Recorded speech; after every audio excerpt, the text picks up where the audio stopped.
the big news in immigration is the U.S. Centers for Disease Control and Prevention. They announced Friday that the Biden administration is going to end the Trump-era pandemic restrictions that effectively blocked migrants from entering the United States all throughout the COVID pandemic. Now, former President Trump, former pumpkin, invoked a public health emergency known as Title 42 at the onset of the coronavirus pandemic. That prevented anybody from entering the United States of America, including asylum seekers at the border. And basically anybody who was coming to the border in Mexico, you were just turned around. Couldn't enter the United States to apply for asylum. In the past, the way it would work is you would get interviewed by an asylum officer. If you had a credible fear, you were allowed in to see an immigration judge to make your claim for asylum. And if you did not have a credible fear of persecution, they would deport you, jail you and deport you, send you back, whatever the case may be.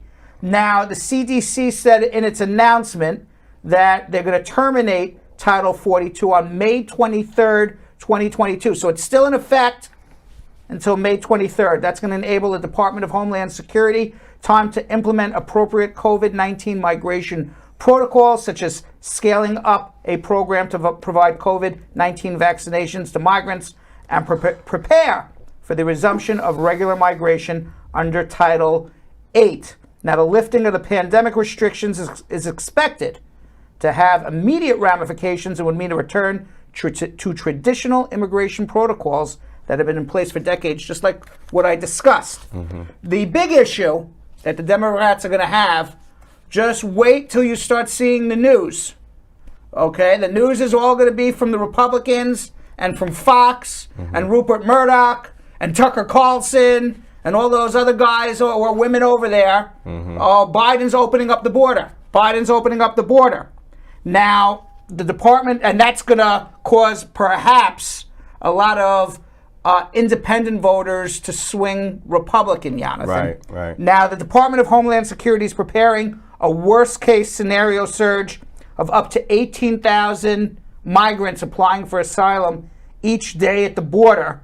And while the lifting of Title 42, migrants still can be detained, they can still be deported. Doesn't mean you're being allowed in the United States of America, but many may be released into the United States while they are waiting on their pending asylum cases. I feel like some of these Republican states are probably going to start saying that this would lead to a crisis at the U.S.-Mexican border. Correct. As well. What they're going to say is that Biden opened up the border and they're allowing everybody to run. You know, the way they describe it is that people are literally, he opened up the door and people are literally running across the border. We don't know who the heck's coming in. We know nothing about the people coming in. That's not the case. What's happening is you go for an interview, you pass a credible fear that you in fact have a true claim for asylum, and then you go before an immigration judge, hopefully shortly thereafter, to have your asylum case heard. Many people would stay in detention while they're waiting on their asylum case. So it's not necessarily that you're just allowed across the border. I also saw it just came in about an hour ago. It says Missouri, Arizona, and Louisiana, 3 Republican-governed states, announced that they're suing the administration of President Joe Biden.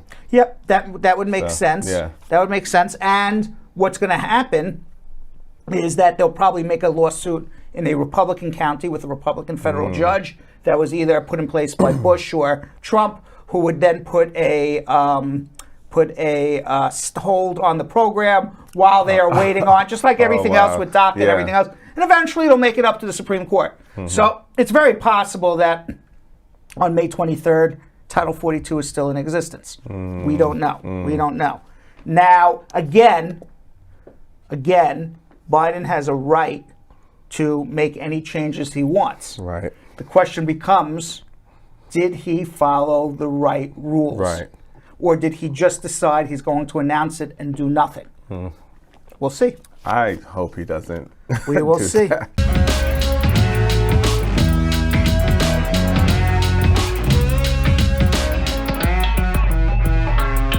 Thanks for watching. For more Brad Show Live, like and subscribe to our YouTube channel.